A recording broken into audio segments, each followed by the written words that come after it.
주안의 하나 4부 방송입니다. 4부에는 거짓 신들의 전쟁이라는 책을 통해 우리 안에 숨어있는 우상들을 마주하는 시간인 책 읽는 그리스도인과 은혜의 설교 그리고 성경의 인물들과 사건을 만나는 바이블 드라마가 준비되어 있습니다. 먼저 책 읽는 그리스도인으로 이어집니다.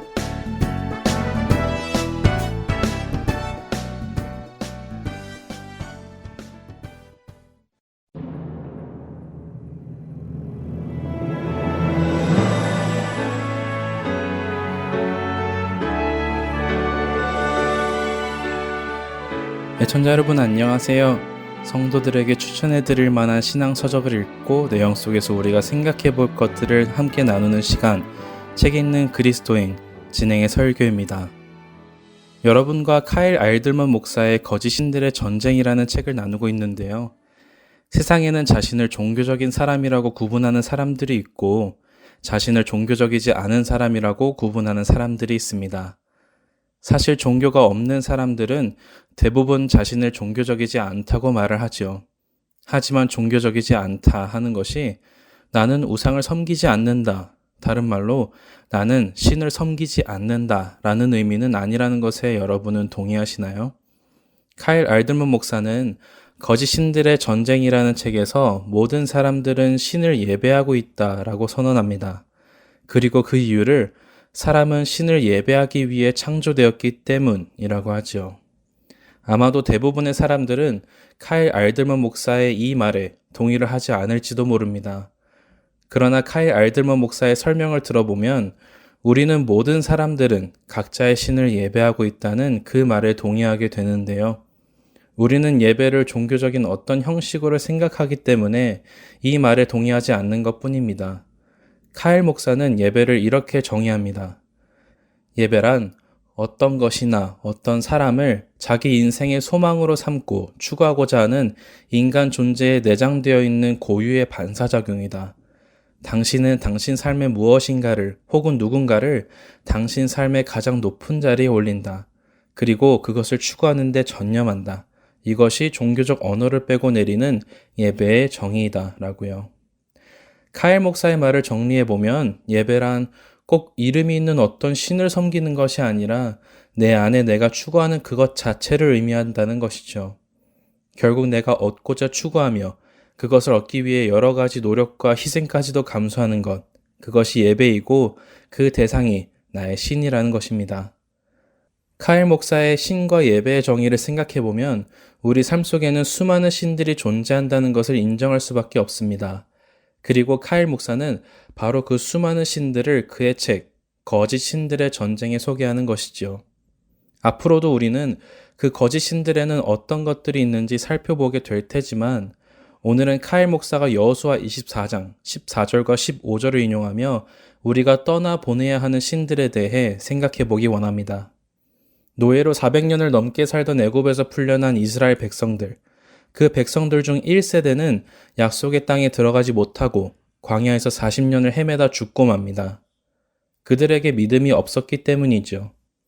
1세대가 죽고 난 후에 출애굽 2세대를 이끌고 모세를 이어 이스라엘의 지도자가 된 여호수아는 가나안 땅에 들어갑니다.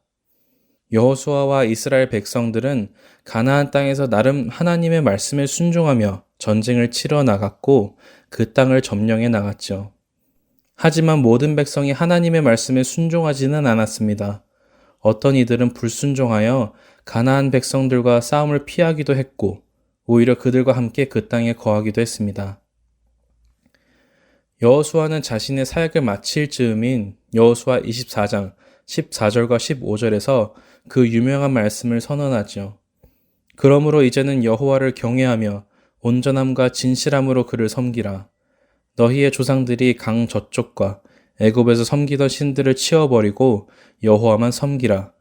만일 여호와를 섬기는 것이 너희에게 좋지 않게 보이거든 너희 조상들이 강 저쪽에서 섬기는 신들이든지 또는 너희가 거주하는 땅에 있는 아모리 족속의 신들이든지 너희가 섬길 자를 오늘 택하라. 오직 나와 내 집은 여호와를 섬기겠노라. 카일 목사는 여호수아의 이 선언에서 네 종류의 신을 소개합니다. 먼저는 조상들이 강 저쪽에서 섬기던 신들이고, 둘째는 애굽에서 섬기던 신들이며 셋째는 이제 들어와서 거주하고 있는 가나안의 신들, 그리고 마지막으로 이스라엘의 하나님, 여호와 하나님을 소개하죠. 카일 목사는 앞에 세 가지 신들을 모두 버려야 한다고 설명하며 그 세 가지 신들을 오늘의 관점에서 설명해 주시는데요. 조상들이 섬기던 신들은 바로 자신의 부모 세대 혹은 조부모 세대들이 섬기던 신을 의미합니다. 물론 이 신은 이미 말씀드린 대로 어떤 종교에 존재하는 이름의 신이 아니라 자신의 부모나 그 위세대 조상들이 자신들의 삶 속에 가치를 두고 추구하던 것을 의미하죠. 예를 들어 출세를 추구했던 집안, 교육을 추구했던 집안, 명예나 부를 추구했던 집안처럼 그런 집안에서 태어난 자라면 자연스레 자녀들도 그런 것을 추구하게 된다는 것입니다. 그래서 카일 목사는 독자들에게 현재 당신의 삶에서 전쟁을 벌이고 있는 신들이 어렸을 때 당신의 부모나 조부모가 예배했던 신들과 동일한 신들일 가능성이 없느냐고 묻죠. 이 질문에 우리는 주의 깊게 생각해 볼 필요가 있을 것입니다. 어려서부터 이를 중요하게 생각하여 자기 개인의 시간은 물론 가족과의 시간을 희생해 가면서까지 일에 매달리는 아버지를 보고 자란 자녀가 동일한 모습으로 이를 중요하게 생각하며 자신의 모든 것을 희생해 가고 있을 수 있기 때문입니다. 카일 목사는 자신의 조상이 섬기던 그 거짓 신을 버려야 한다고 말하는 것입니다. 둘째로 애굽의 신은 자신이 주님을 영접하기 전에 살며 섬겨왔던 신을 의미하는데요. 그것이 무엇이든지 자신의 마음을 다 주고 추구하던 그것, 그리고 그 가치관 등을 예수님을 영접한 후에도 계속해서 지니고 있으면 안 된다는 것입니다. 옛 욕망과 습관들이 바로 애굽의 신이라고 카일 목사는 말하지요. 카일 목사는 이와 함께 아주 의미심장한 말을 전하는데요. 그는 이렇게 말합니다. 문제는 우리가 예수님을 따르기로 선택하지 않는다는 것이 아니라 옛날에 섬기던 것들을 그대로 남겨둔 채 예수님을 따르려 한다는 것이다 라고요. 저는 이 말을 읽을 때에 마음에 큰 찔림이 있었습니다. 사실 많은 우리들이 옛날에 섬기던 것들을 내버리고 예수님을 따르기보다 옛날에 섬기던 것들을 버리지 않고 예수님을 따르려 하기 때문이죠. 역시 우리의 삶을 살펴보아야 할 것입니다. 카일 목사가 지적한 세 번째 신은 현재 살고 있는 가나안의 신인데 그것은 우리가 접하여 사는 문화의 산물을 의미합니다. 카일 목사는 이 가나안의 신을 설명하며 이렇게 말하는데요. 가나안 족속들은 하나님의 백성들에게 패배했다. 그들은 분명 밀려났고 정복당했다. 그런데도 그들은 구약의 역사가 지속되는 내내 가시처럼 이스라엘 백성들을 찌르고 괴롭혔다 라고요. 참 이상한 일 아닌가요? 어떻게 패배한 그 족속의 신들이 계속해서 이스라엘 백성들을 괴롭힐 수 있었을까요? 카일 목사는 그 이유가 이스라엘 백성들이 그 문화와 가까운 곳에 살고 있었기 때문이라고 지적하죠. 오늘 우리가 살아가는 시대 속에서도 교회 안의 성도들이 세상의 문화에 노출되며 알게 모르게 세상의 가치관을 따라 세속적으로 변해가는 것을 쉽게 봅니다. 세상의 유행을 쫓아 그것들을 교회 안으로 가지고 들어오는 모습은 너무도 비일비재하죠. 하나님만을 섬긴다는 것은 이 모든 신들, 내 조상이 섬기던 신들, 내가 주님을 따르기 전에 섬기던 신들, 그리고 주님을 따르기로 결정한 후에 내가 살아가는 세상이 섬기는 신들까지 모두 버리고 오직 하나님만을 따른다는 것입니다. 혹시 이것이 갑갑하게 느껴지십니까? 만일 그렇게 느껴지신다면 자신의 믿음을 점검해 보셔야 할 것입니다.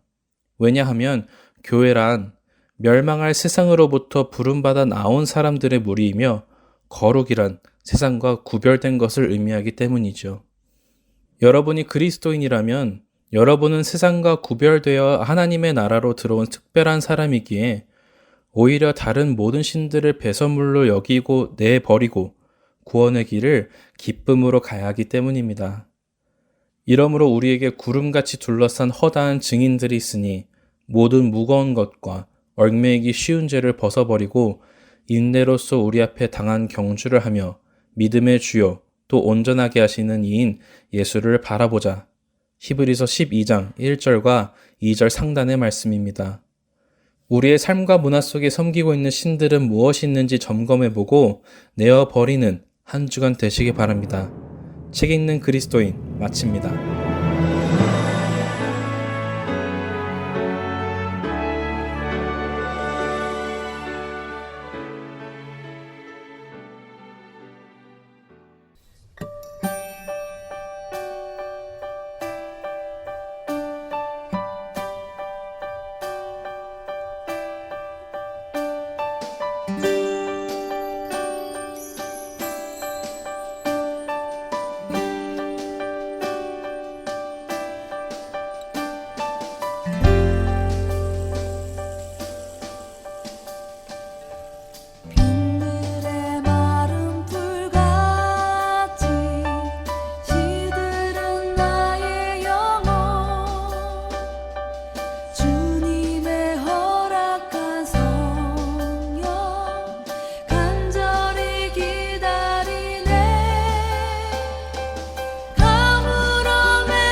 오늘은 캐나다 밴쿠버 그레이스 한인교회 박신일 목사님께서 더 큰 본향을 사모하니 라는 제목의 말씀 전해주십니다.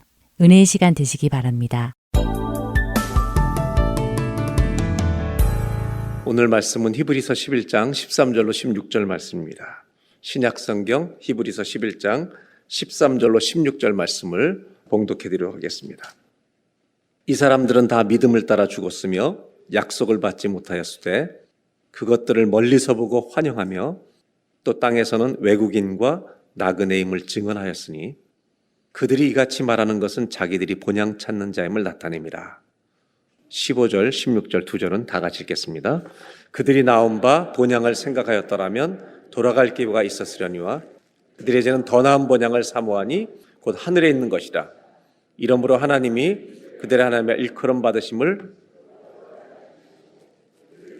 한성을 예비하셨느니라. 아멘.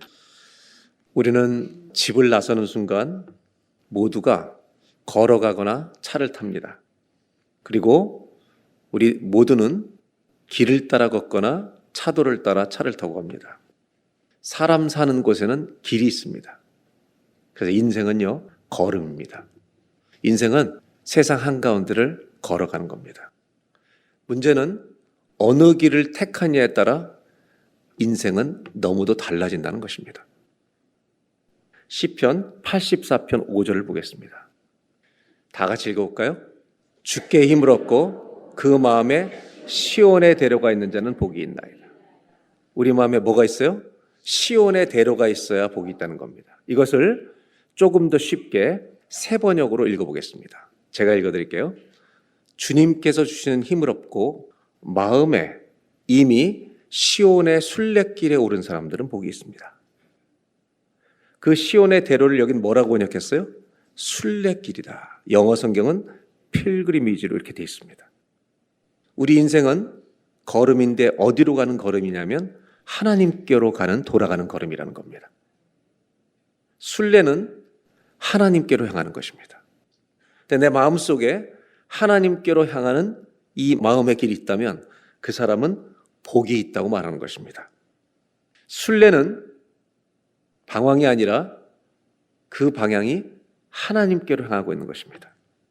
우리는 질문해 봐야 될 것이 나는 순례자인가? 예수님을 믿고 나를 따르라는 음성을 들은 사람은 다 순례자입니다. 오늘은 히브리서 11장을 그래서 읽습니다. 11장은 믿음장이라고 알려져 있습니다.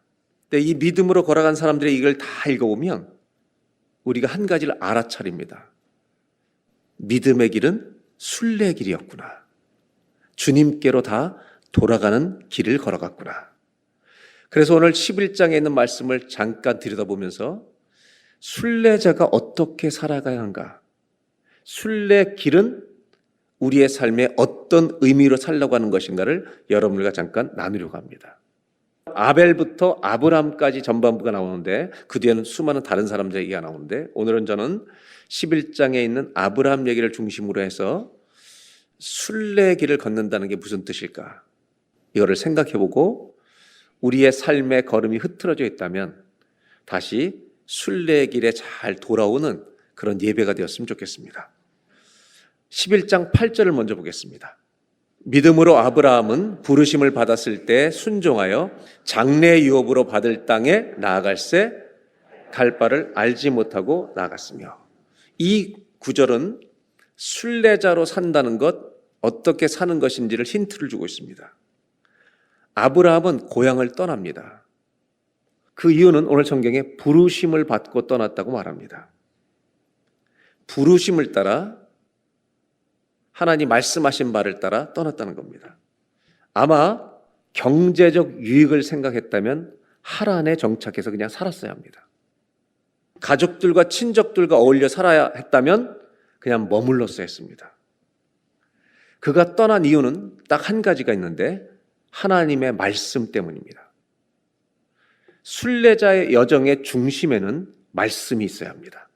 우리는 말씀을 따라가는 것이 순례길이라는 것을 알고 있어야 합니다. 11장 8절을 다시 보시면 후반부에 이런 표현이 나와요. 부르심을 받아 말씀을 따라 움직이는데, 여러분 하나님 말씀 계속 들리는 은혜가 있길 바라요. 성경을 통해서 말씀이 뭔지를 깨닫고 주님이 원하신 말씀의 방향으로 걷는다면 오늘도 순례를 하고 있는데, 이 뒤에 갈 바를 알지 못하고 나아갔다라는 말이 나옵니다. 갈 바를 알지 못하고 갔다. 이것이 순례길이라면 우리는 반드시 질문해 봐야겠습니다. 누구를 위해 떠난 것인가? 아브라함은 갈 바를 알지 못하고 갔대요. 그러면 누구를 위해 떠난 것입니까? 순례길은 나를 만족시키는 여정이 아니라는 것을 알아차려야 합니다. 아브라함은 자기를 위해서 떠나지 않았습니다. 순례는 하나님을 기쁘시게 하는 여정입니다. 그 주님이 말씀하신 곳을 따라 떠나는 순례의 길이 그냥 가난하고 힘들기만 하다고 성경은 말하는 것은 아닙니다. 거기에 초점이 있지 않습니다. 아브라함 모르지만 떠났습니다.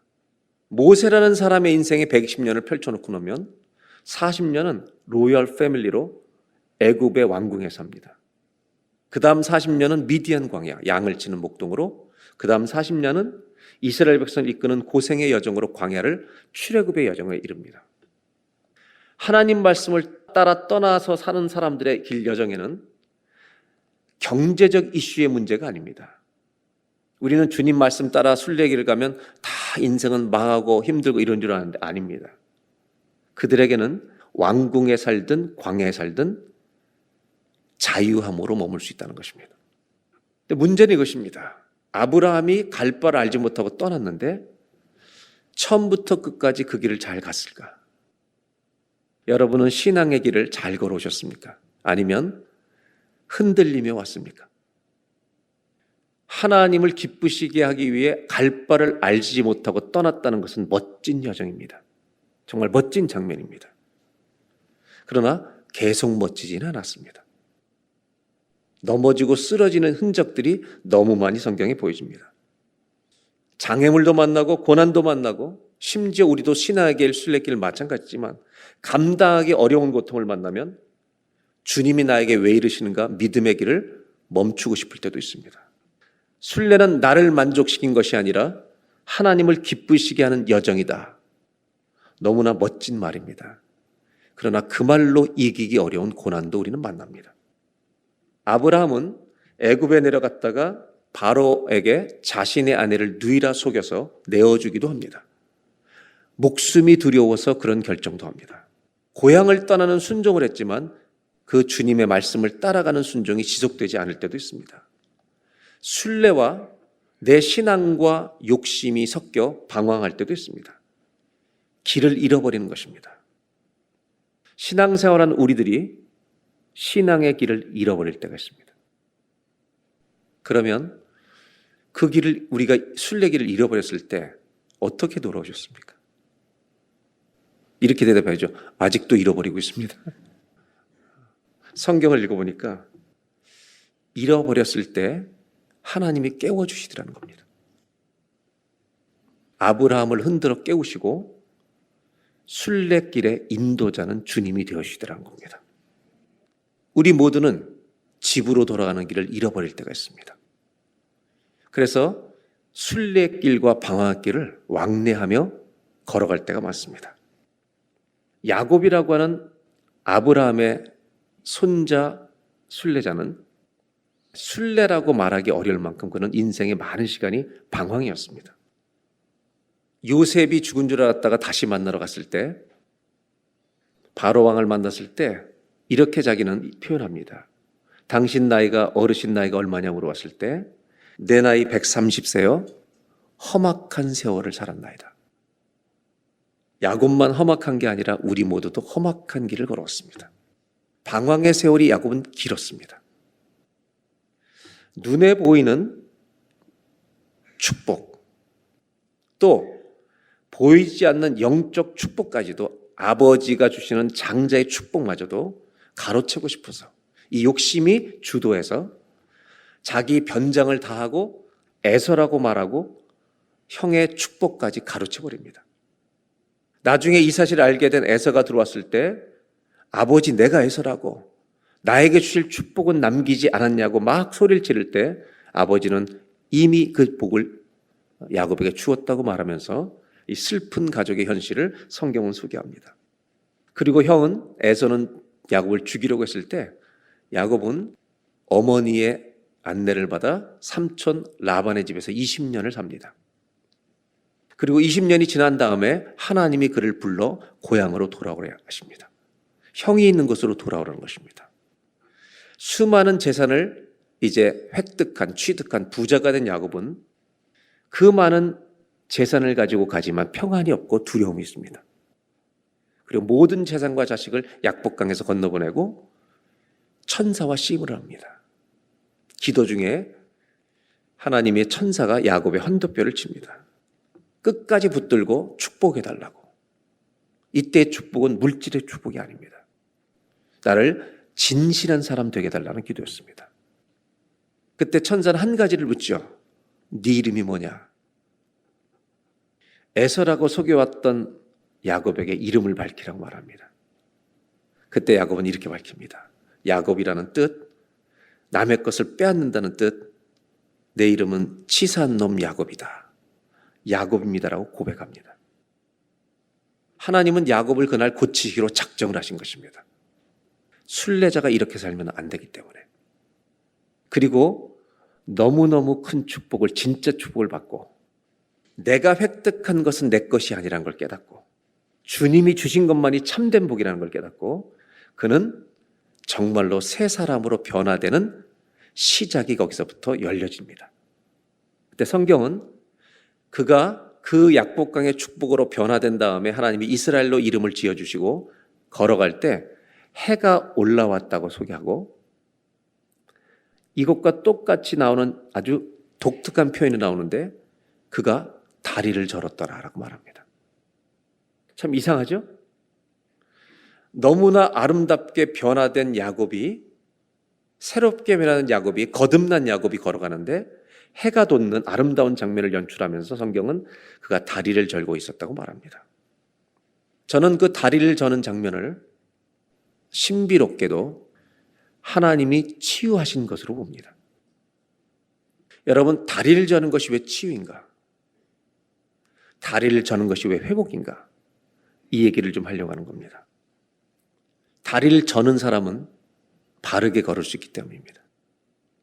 다리를 저는데 어떻게 똑바로 걸어요? 영적인 의미가 있다는 말입니다. 야곱은 절지 않았습니다. 지금까지. 지 두 발로 자기 길을 만들었습니다. 마이 웨이로 달려갔습니다.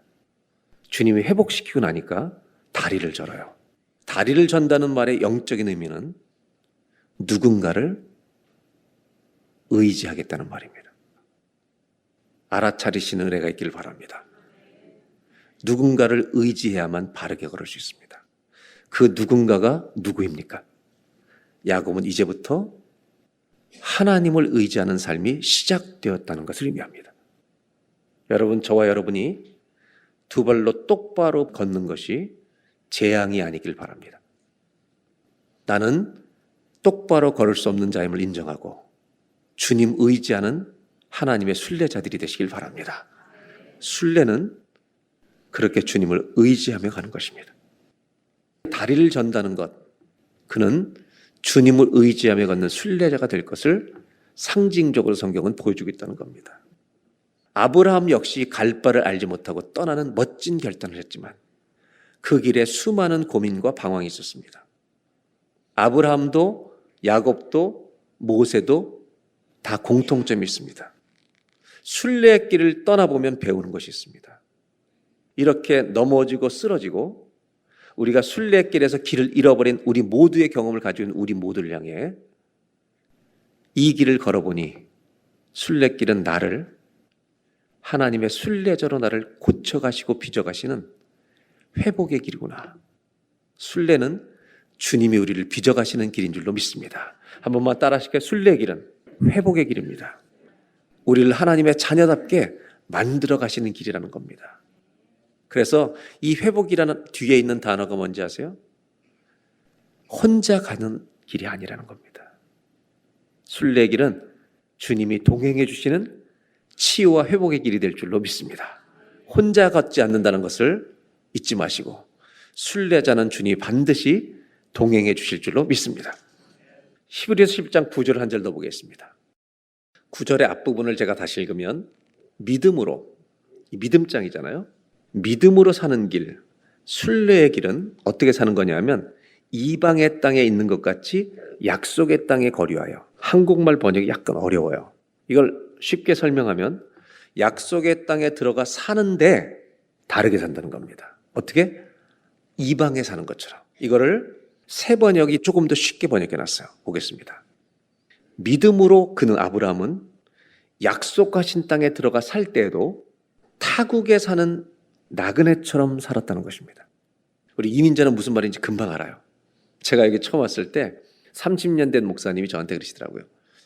목사님, 내가 30년 살아보니 늘 이모 집에서 잔 것 같아요. 한국에 가면 어머님 집에서 잔 것 같아요. 무슨 말인지 이해가 되시죠, 여러분들? 순례자로 산다는 것은 내가 정착해 살고 있는 이 도시인데 나그네 심정으로 산다는 것입니다. 그 이유는 뒤에 나오지만 그렇게 나그네처럼 사는 이유는 10절을 볼까요? 하나님이 계획하시고 지으실 터가 있는 성을 바라는 것. 이걸 현대인의 성경은 이렇게 번역했어요. 하나님께서 설계하여 세우신 하늘의 도성을 바라보고 있기 때문에 여기를 나그네처럼 산다는 거예요. 여기서 영원히 살 것처럼 생각하지 말고 나그네처럼 생각하고 사는 것이, 사명을 감당하며 사는 것이 순례자의 길이라고 말합니다.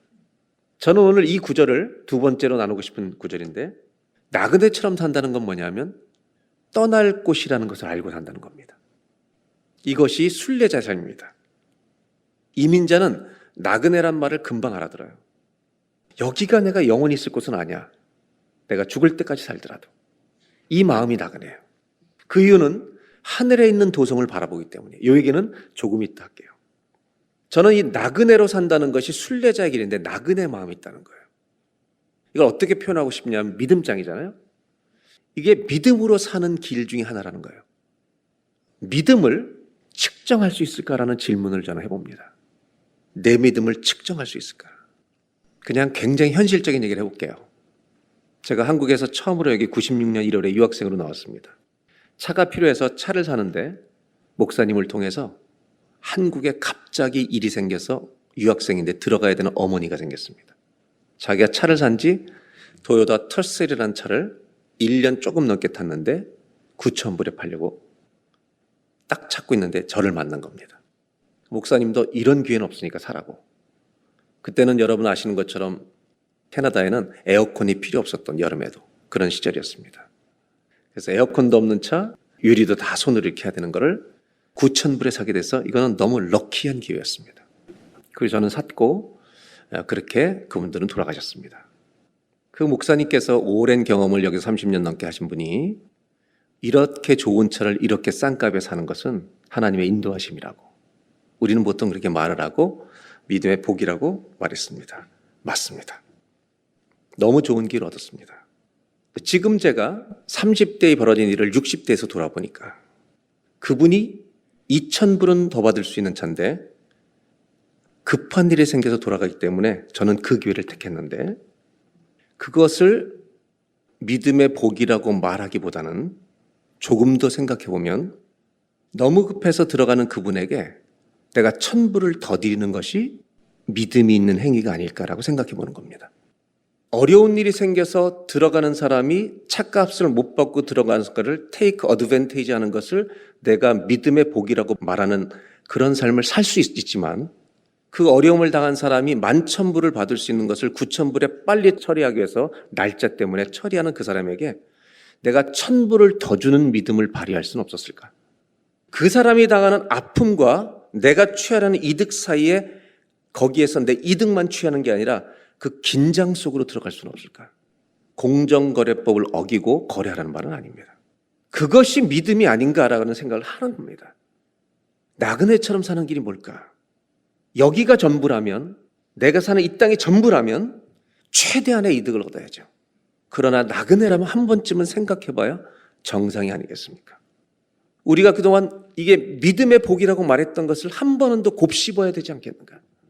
하나님은 사람을 이용하라고 말씀하지 않습니다. 사랑하라고 말씀하십니다. 출애굽 광야를 건너가는 순례의 길 동안 우리 하나님은 모세에게 법을 주신 겁니다. 너희끼리 돌보며 살라고. 길을 가다가 내 원수의 집이 소가 길을 잃어버렸거든. 잡아먹지 마라. 그걸 끌어다가 원수의 집에 갖다 돌려줘. 이런 법들을 광해해 주신 거죠. 그 이유는 하나님은 근본적으로 우리를 사랑하시는 분이시기 때문에, 그리고 말씀하시기를 너희가 피차에 나그네들이기 때문에. 순례기는 뭔가? 나그네처럼 산다는 것. 너희 다 불쌍한 사람들이다 서로. 오늘 여러분 나그네처럼 산다는 의미를 잘 곱씹어 보시길 바랍니다. 나의 최대 이익을 구하는 삶이 아니라 나의 최대 이익과 상대방의 사랑 사이의 긴장 사이로 들어가는 것이 아니겠는가. 그런 긴장을 택하는 아름다움이 있기를 바랍니다. 내가 사랑한다고 온 세상이 바뀌진 않습니다. 그러나 내 마음속에 주의 나라가 임합니다. 그리고 우리가 그런 일에 참여하라고 말씀하십니다. 그러면 우리 주님은 온 세상을 바꿀 날을 우리에게 보여주실 것이라고 말씀하십니다. 그분을 위해 걸어가는 걸음에 여러분들 회복이 있기를 바랍니다. 13절 14절입니다. 이 사람들은 다 믿음을 따라 죽었으며 약속을 받지 못하였을 때 그들을 멀리서 보고 환영하며 그것들을 땅에서는 외국인과 나그네임을 증언하였으니 14절 그들이 같이 말하는 것은 자기들이 본향, 그 본향을 찾고 있는 자임을 드러내고 있다는 것입니다. 15절 다 같이 읽겠습니다. 그들이 나온 바 본향을 생각하였다라면 돌아갈 기회가 있었으리니. 내 고향을 생각하면 돌아갈 수 있지만 16절 다 같이 읽겠습니다. 그들이 이제는 더 나은 본향을 사모하니 곧 하늘에 있는 것이라. 이러므로 하나님이 그들의 하나님이라 일컬음 받으심을 부끄러워하지 아니하시고 그들을 위해 한 성을 예비하셨느니라. 아멘. 뭐를 사모한다고요? Better country. 더 나은 본향이 있다는 겁니다. 더 나은 본향, 하늘에 있는 걸 사모하기 때문에 나그네처럼 산다는 거죠. 그 양보가 되는 거죠. 순례는 안 보이는 것을 보며 살아가는 길이라는 것입니다. 그런 점에서 탕자의 비유는 구원의 사건을 보여준 것과 함께 순례의 단면을 보여줍니다. 아버지 집을 떠나는 길이 있고 아버지 집에 돌아오는 길이 있습니다. 아버지 집을 떠나는 길을 방황이라 부르고 돌아오는 길을 귀향이라 부릅니다. 그 돌아오는 길이 순례에 속하는 것입니다. 집을 떠날 때는 세상만 보입니다. 아버지가 보이지 않고 아버지를 이용해 먹으려만 합니다. 아버지가 가진 것을 달라고 합니다. 그리고 그는 세상으로 뛰쳐나갑니다. 잘 귀를 기울여 보세요, 여러분. 탕자의 문제는 우리 신앙과 직결되어 있습니다. 이 순례길을 걸어갈 때 탕자의 문제는 아버지가 가지고 있는 재산의 가치와 아버지가 나에게 줄 수 있는 돈의 가치와 아버지라는 분의 가치를 혼동한 데서 비롯됩니다. 아버지가 주실 수 있는 것과 아버지의 가치를 혼동하는 겁니다. 이것이 신앙생활에서도 똑같이 일어날 수 있습니다. 우리는 믿음 생활하다가 주님이 주시는 복을 주님보다 더 귀하게 여길 수가 있다는 말입니다. 그것은 방황입니다. 탕자는 집에 돌아가서 아버지 품에 안깁니다. 그곳이 그의 본향입니다. 순례는 집으로 돌아가는 귀향입니다. 오늘 저와 여러분의 길이 하나님을 향해 가고 있는지를 돌아봐야 하는 것입니다. 그리고 그 품 안에서 가치를 발견합니다.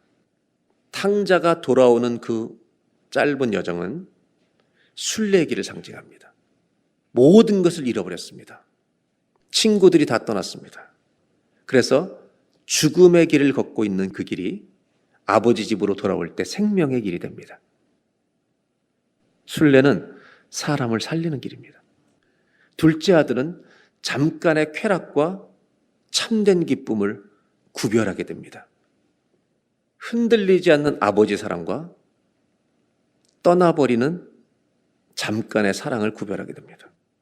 히브리서 11장 15절 16절에 그들이 나온 바 고향을 생각한다면 언제든지 돌아갈 수 있었지만 이제는 더 나은 본향을 사모하니 하늘에 있는 것이라. 어거스틴은 이런 얘기를 했습니다.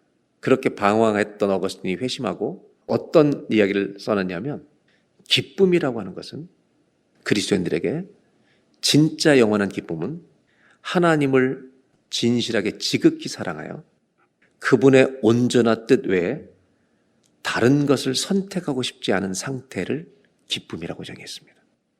그분을 너무 사랑하니까 그분의 뜻 외에는 다른 것을 선택하고 싶지 않은 상태. 그래서 이런 것과 똑같죠. 아무리 내가 갖고 싶은 걸 다 가져도 우리 마음은 채워지지 않아요.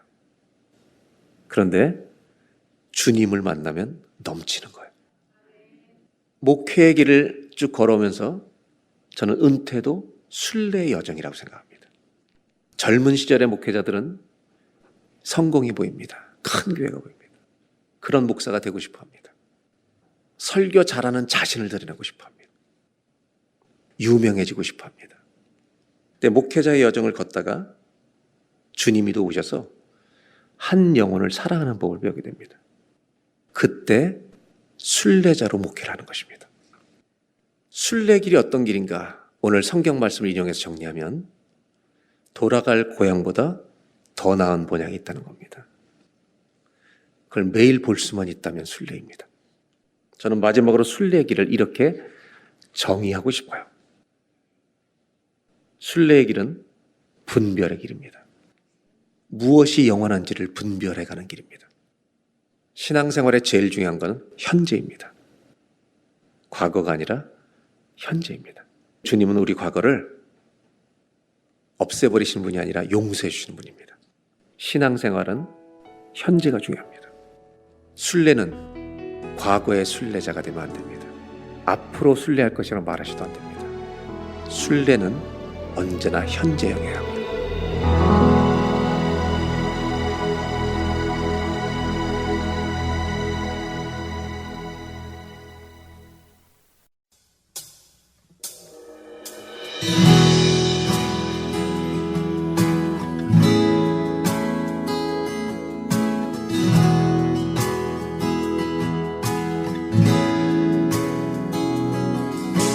주님 앞에 간구했었던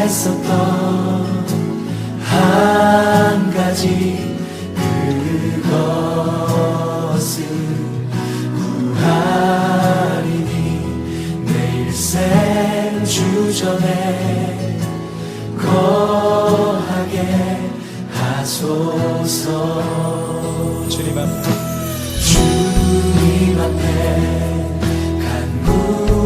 했었던 한 가지 그것은 구하리니 내 일생 주전에 거하게 하소서. 주의 아름다움을 바라보면서 내가 주님 전에서 주 찬양하리라. 주의 아름다움을 바라보면서 내가 주님 전에서 주 찬양하리라. 주님 앞에 간구했었던 한 가지 그것은 구하리니 내 일생 주전에 거하게 하소서. 주님 앞에 간구했었던 한 가지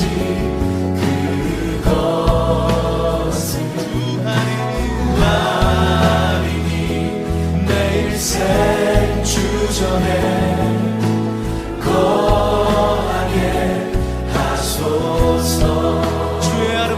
주의 아름다움을 바라보면서 내가 주님 전에서 주 찬양하리라. 주의 아름다움을 바라보면서 내가 주님 전에서 주 찬양하리라. 주의 아름다움을 바라보면서 내가 주님 전에서 주 찬양하리라. 주의 아름다움을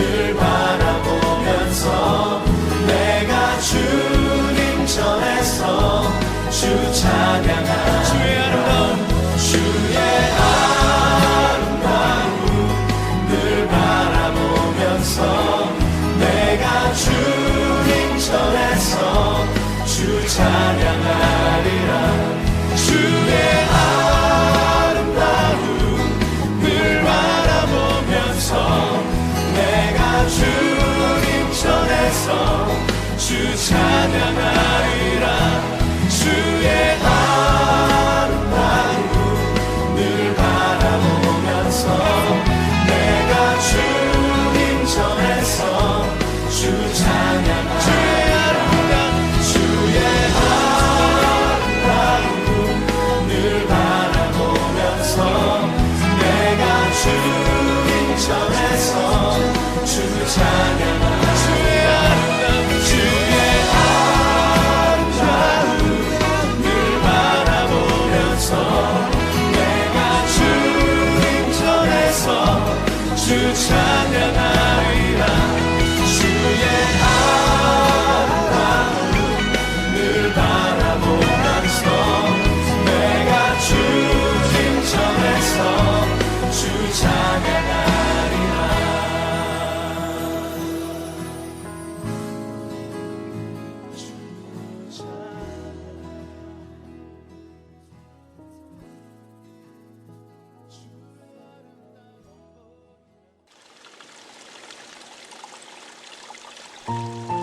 안녕하세요. 봉사자 김지인입니다.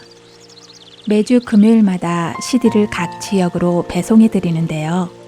최근 CD를 받지 못하는 분, 파손된 CD를 받으신 분들이 많다는 소식을 들었습니다.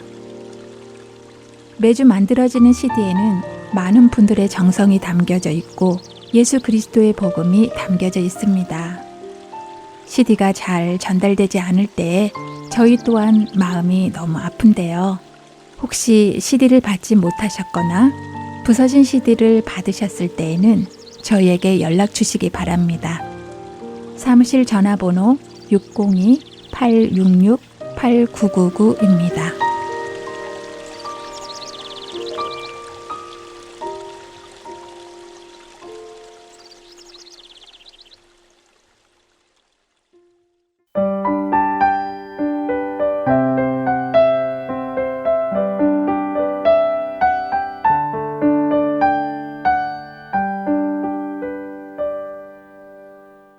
계속해서 바이블 드라마로 이어집니다.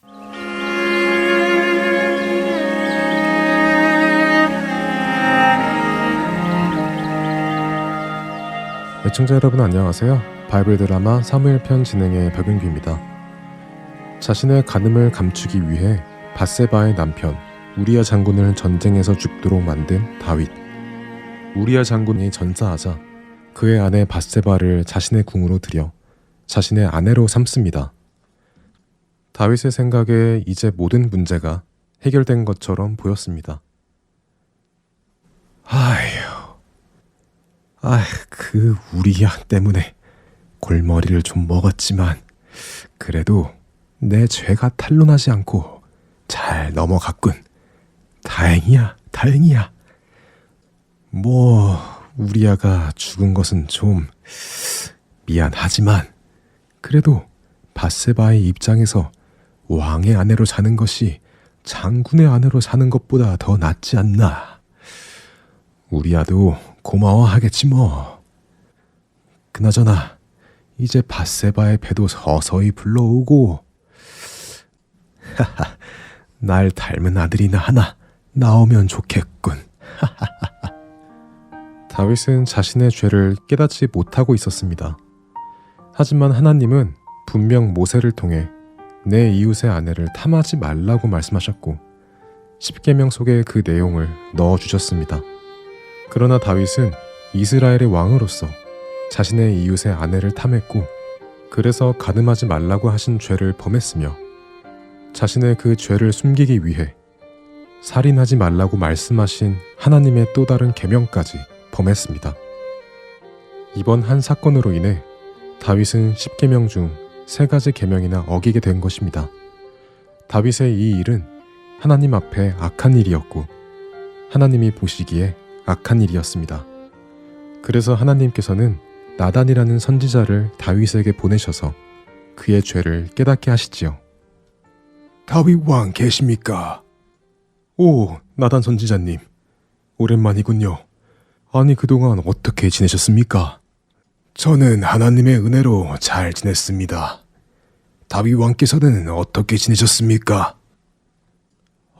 저요,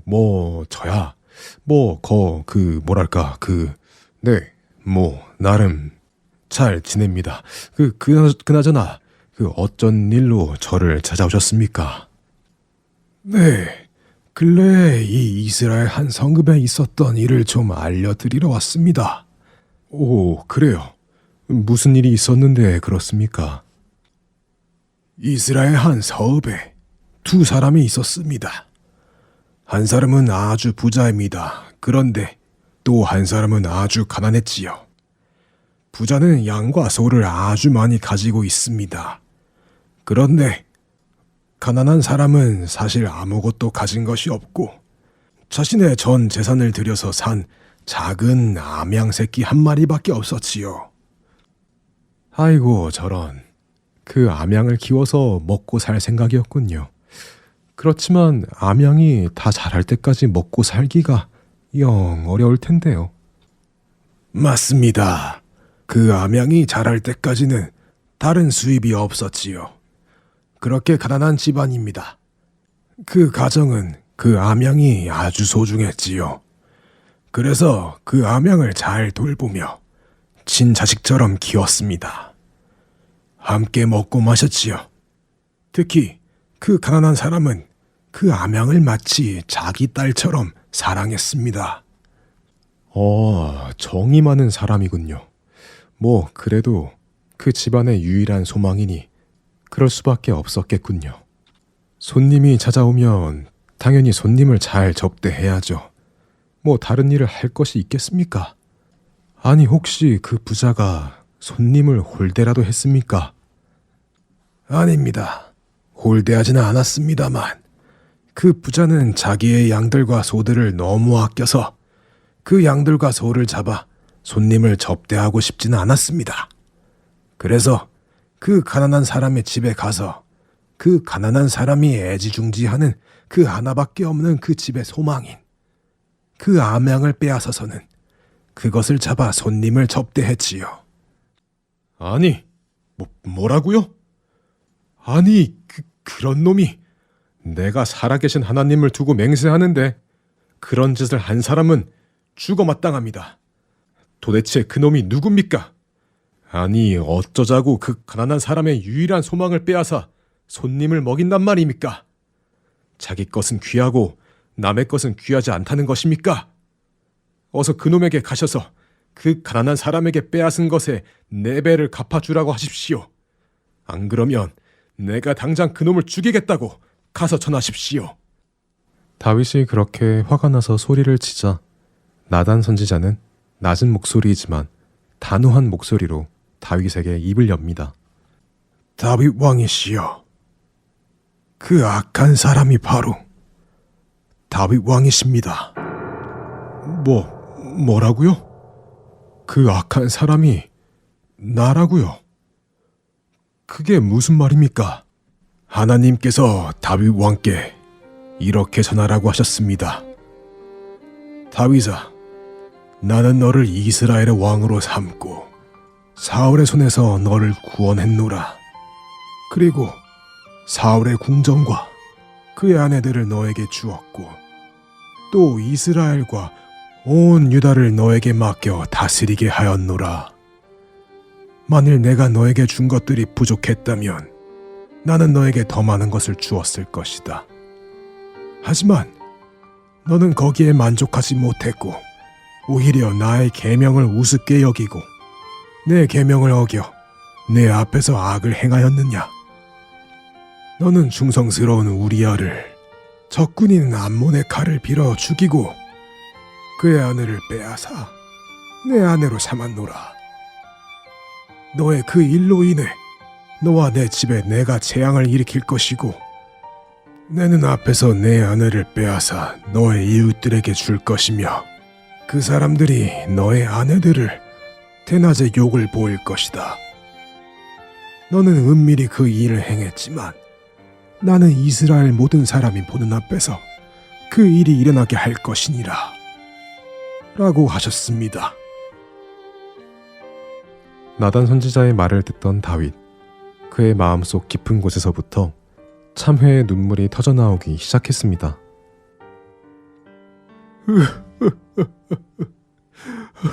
그렇습니다. 제가 여호와 하나님께 범죄했습니다.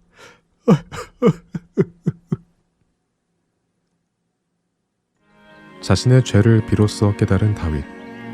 하나님은 그에게 어떻게 하실까요? 바이블 드라마 사무엘 편 다음 시간에 뵙겠습니다. 안녕히 계세요.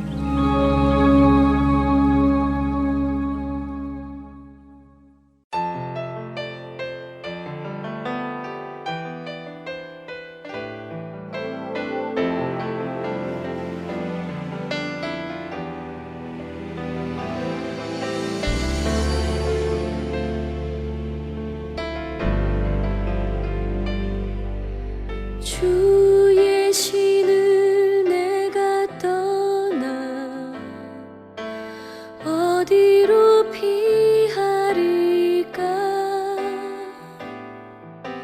주는 모든 것 아시오니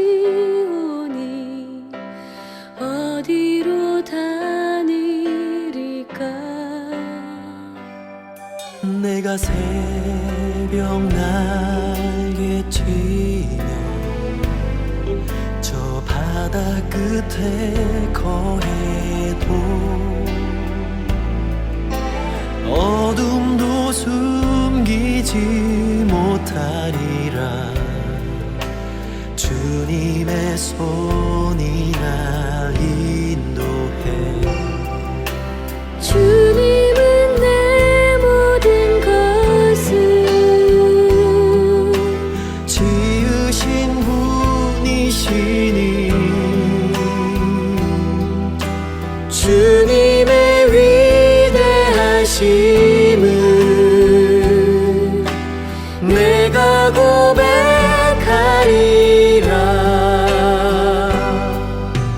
주의 신을 내가 떠나 어디로 피하리까. 주는 모든 것 아시오니 어디로 다니리까. 내가 새벽 날개 치며 저 바다 끝에 거해도 어둠도 숨기지 못하리라. 주님의 손이 날 인도해.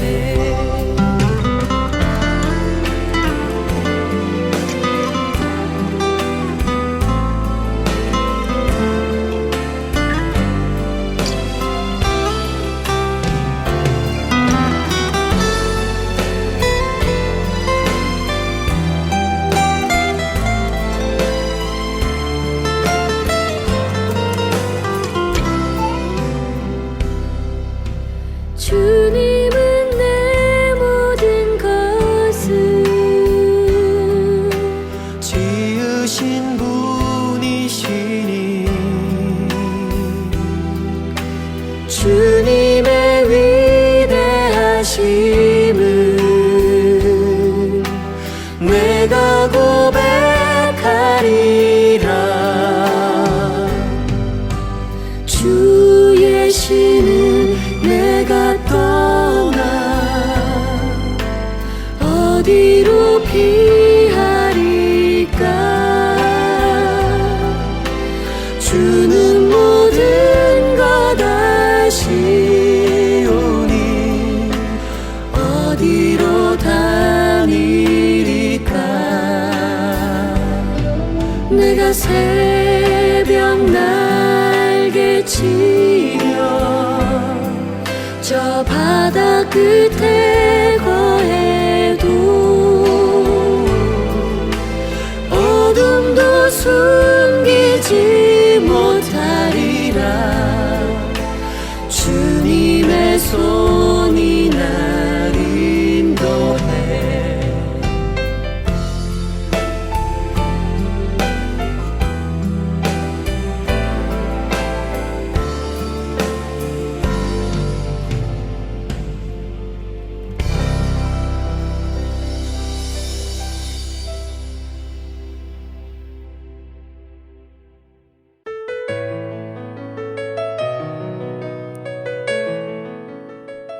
주안의 하나 4부 준비된 순서는 여기까지입니다. 주님을 더 사랑하는 한 주 되시길 소망합니다. 안녕히 계세요.